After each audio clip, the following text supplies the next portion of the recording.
Is your friend suffering from depression? Maybe you're worried about them because their condition doesn't seem to improve and they aren't taking care of themselves. Depression is a severe mental illness.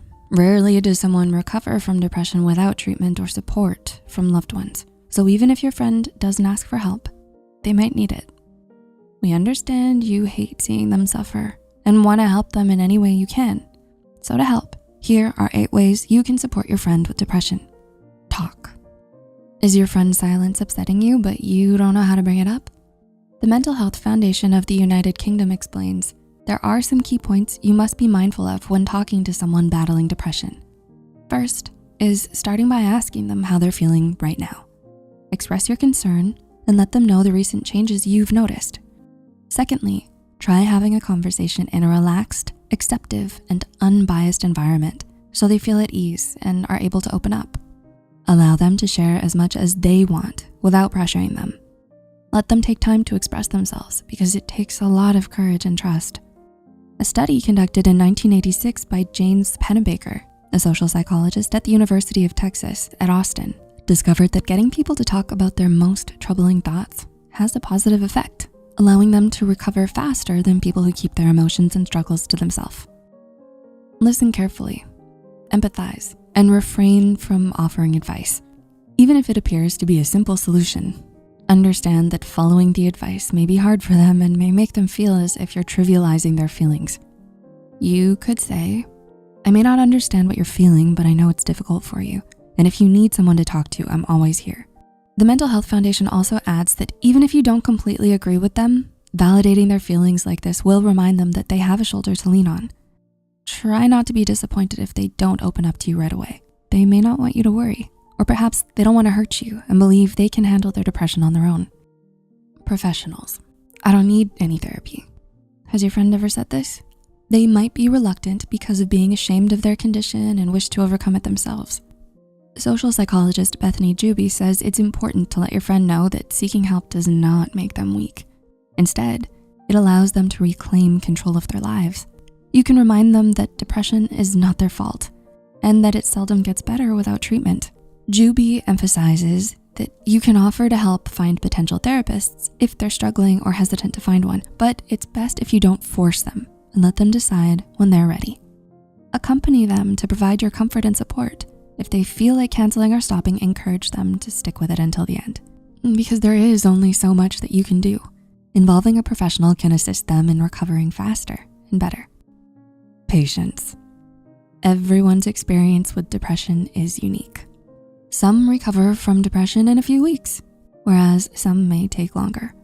Psychologists, mental health organizations, and mental health websites such as Healthline and the Help Guide agree that being gentle and patient with someone who is suffering from depression is the most important. Even finding a counselor who understands your friend's needs and provides a safe environment to open up may require some trial and error. You don't want to unintentionally hurt someone who's already struggling, do you? Venting your frustration, like saying, just get over it, it's been months now, can potentially hurt your friend even more. Instead, be gentle with them because some symptoms might appear even after successful treatment. Needs. Is your friend falling behind on their daily responsibilities? Is the laundry not taken out, or is it unusual to see their snack corner empty?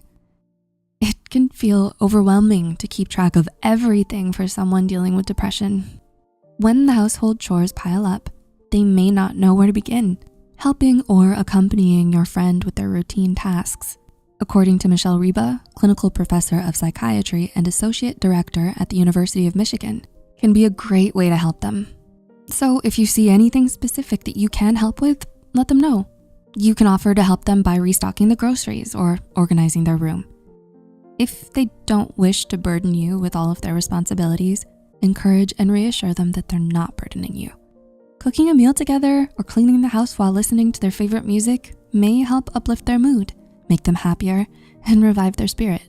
Your acts of concern and love for them can assure them that they have a hand to hold if they struggle to walk alone. Positivity.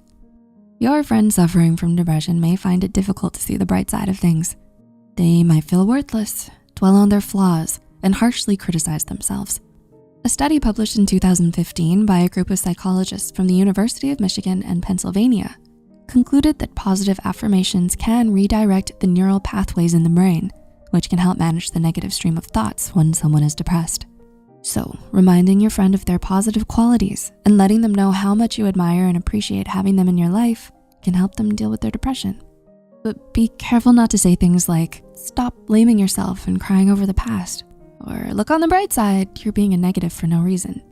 Sometimes a little encouragement is all that is required to restore their faith. A few words of admiration, warmth, and reassurance with a sweet blend of love can make all the difference to them, even if they can't express it now. Inclusiveness. If you're going to the movies with friends tonight, invite your friend who is depressed.